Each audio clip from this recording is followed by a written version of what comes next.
بسم اللہ الرحمن الرحیم۔ ایک بدکار عورت کا قصہ۔ ایک عورت بنی اسرائیل میں رہتی تھی جو بہت بدکار تھی۔ خدا نے اس کو حسن و جمال سے بھی خوب نواز رکھا تھا اور وہ بدکار بھی انتہا درجے کی تھی۔ پوری بستی کے ساتھ اس کے تعلقات تھے۔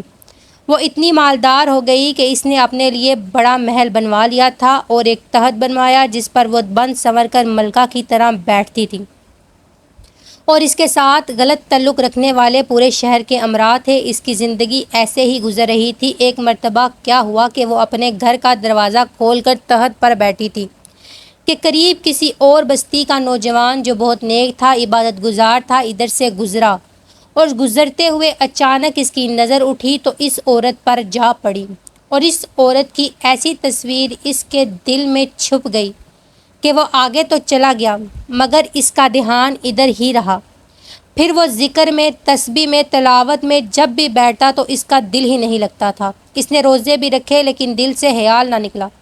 اس نے اپنے آپ کو تکلیف بھی پہنچائی، کئی دن اپنے آپ کو بھوکا پیاسا رکھا مگر اس کے دل سے اس عورت کا خیال نہ نکلا۔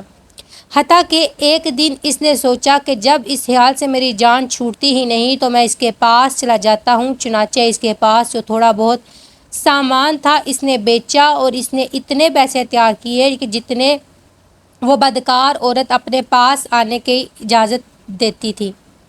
وہ اس عورت کے پاس چلا گیا اور اس کو پیسے دے کر اس کے پاس چارپائی پر بیٹھ گیا اور اس کے ساتھ بات چیت کرنے لگا۔ اچانک بات چیت کے دوران اس کے دل میں یہ خیال آیا کہ میں نے نیک کاری کے اتنے سال گزارے ہیں، آج اسے بھی دیکھ رہا ہوں۔ میرا اللہ مجھے اس غیر عورت کے ساتھ بیٹھے ہوئے دیکھے گا۔ بس یہی خیال اس کے دل میں آیا تو اللہ کا ڈر اس پر غالب آ گیا اور نوجوان نے کانپنا شروع کر دیا۔ عورت اس سے پوچھنے لگی، تم کانپ کیوں رہے ہو؟ تمہارا چہرہ پیلا کیوں ہو گیا ہے؟ اس نے کہا، بس میری طبیعت ٹھیک نہیں۔ عورت نے کہا، پھر تم جس مقصد کے لیے آئے ہو وہ مقصد پورا کرو اور چلے جاؤ۔ نوجوان نے کہا، نہیں۔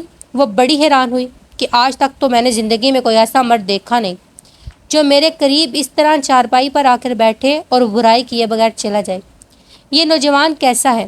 مگر نوجوان نے کہا، اچھا میں چلتا ہوں۔ اس عورت نے کہا، تم کون ہو؟ کیا ہو تم؟ جوان نے بتایا کہ میں اس نام کا بندہ ہوں اور فلاں بستی میں رہتا ہوں۔ میرے دل میں یہ خیال آ رہا ہے کہ میں نے اتنی عمر مصلی پر بیٹھ کر گزاری، آج میرا اللہ مجھے تیرے ساتھ بیٹھے ہوئے دیکھے گا۔ تو اس کے دل میں خیال آنا ہی تھا کہ وہ کانپنے لگا۔ اس نوجوان کی آنکھوں میں آنسو آ گئے اور وہ رو پڑا۔ چنانچہ عورت کے دل میں خیال آیا کہ یہ کنوارا نوجوان اللہ سے اتنا ڈرتا ہے جبکہ اس نے گناہ بھی نہیں کیا، اور میں تو سارا دن اور ساری رات گناہوں میں ڈوبی رہتی ہوں تو خدا سے ڈرتی ہی نہیں۔ اس کے دل میں شرمندگی پیدا ہوئی، ندامت ہونے لگی۔ اب کیا کروں؟ دل میں یہ خیال آیا، چلتی ہوں اور حضرت موسیٰ علیہ السلام سے پوچھتی ہوں کہ کیا میرے لیے بھی توبہ کی کوئی صورت بنتی ہے؟ وہ اپنے گھر سے نکل پڑی۔ اب اس کو بستی کا ایک ایک بندہ پہچانتا تھا۔ وہ ایسی نامی گرامی عورت تھی۔ وہ چلی گئی اور جا کر حضرت موسیٰ علیہ السلام کو دیکھا تو اس وقت وہ بنی اسرائیل کے لوگوں کو نصیحت فرما رہے تھے۔ عورت نے کسی آدمی کے ذریعے اپنا پیغام بھیجا کہ حضرت موسیٰ علیہ السلام سے ملاقات کرنا چاہتی ہیں۔ یہ پیغام ایک آدمی لے کے گیا۔ وہ بھی بے وقوف تھا۔ اس خدا کے بندے نے سیدھا جا کر جب سب کے سامنے کہہ دیا کہ حضرت آپ سے فلاں عورت ملنے آئی ہے۔ حضرت موسیٰ علیہ السلام نے نام سنا تو آپ کو بہت جلال آیا کہ لوگ کیا سوچتے ہوں گے، ایسی عورت ان سے ملنے کے لیے آئی ہے، ان کا کیا تعلق ہے اس سے؟ حضرت موسیٰ علیہ السلام نے غصے میں کہہ دیا کہ اس سے کہو چلی جائے، میں اس سے نہیں ملنا چاہتا۔ اس بے وقوف نے آ کر کہا، میں نے بات کہی تو حضرت موسیٰ علیہ السلام بڑے ناراض ہوئے، وہ تو بڑے خفا ہوئے تم سے۔ پہلے اللہ ناراض تھا، اب اللہ کے نبی بھی مجھ سے بات نہیں کرنا چاہتے۔ میرے لیے تو اب دنیا میں کوئی ٹھکانہ نہیں۔ وہ عورت بڑے اداس اور بوجھل قدموں کے ساتھ وہاں سے واپس آئی اور اپنے گھر میں آ کے دروازہ بند کر لیا۔ اسے سمجھ نہیں آ رہی تھی کہ وہ کیا کرے۔ اب وہ حیران تھی کہ اللہ کے نبی نے بھی مجھ سے بات نہیں کی۔ میں وہاں سے واپس آئی، کیا میں اتنی گری ہوئی ہوں کہ وہ بات کرنا بھی نہیں چاہتے؟ چنانچہ وہ گھر آئی اور اس نے گھر کے اندر کنڈی لگائی۔ اس نے اپنے کسی بڑے سے سنا ہوا تھا کہ بندہ جب اپنے رب کو منانا چاہے تو اس کو چاہیے کہ وہ اس کے سامنے سجدہ کرے۔ چنانچہ اسے کوئی اور طریقہ نہیں آتا تھا۔ گھر کی کنڈی لگا کر ایک جگہ اس نے اللہ کے سامنے سجدہ کیا۔ دل سے یہ کہہ رہی ہوگی کہ میں تیرے سامنے جھک رہی ہوں۔ یا اللہ، میرا کوئی نہیں، تیرے سوا پوری دنیا میں اور کوئی نجات کا راستہ نہیں۔ پھر اللہ کی شان دیکھیں۔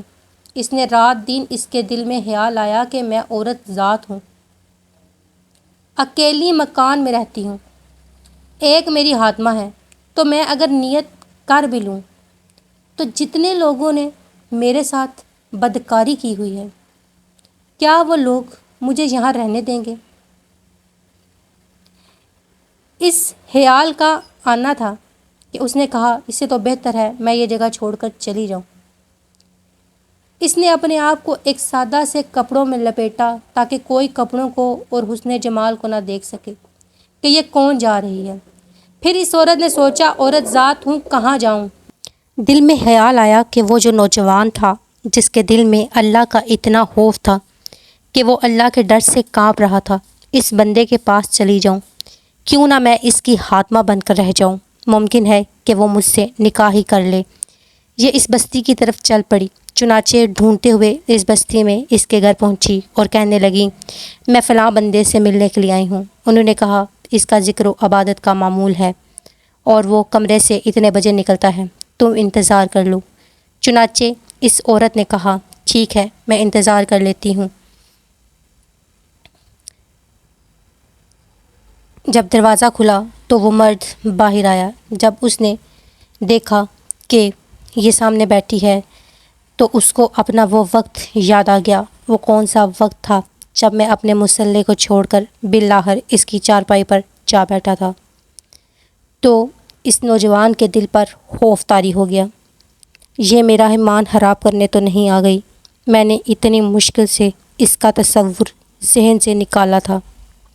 تو نوجوان پر اتنا خوف طاری ہوا کہ وہیں پر گرا اور اس کی جان چلی گئی۔ اب اس کی وفات پر گھر والے بھی رنجیدہ تھے اور اس عورت کو بھی بڑا غم تھا۔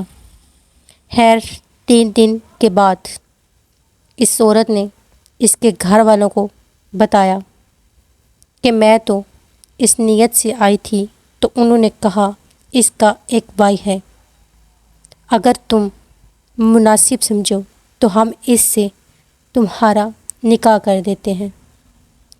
اس نے کہا ٹھیک ہے، آپ اس سے پوچھ لیں۔ اگر پہلے یہ ایسی عورت رہی ہے اور اب توبہ کی نیت کر چکی ہے تو میں اس کو اپنے نکاح میں قبول کر لوں گا۔ چنانچہ اس عورت کا اس کے بھائی کے ساتھ نکاح ہوا اور اس عورت کو اللہ تعالیٰ نے 7 بیٹے عطا فرمائے اور وہ 7 بیٹے بنی اسرائیل کے اولیاء میں سے گزرے۔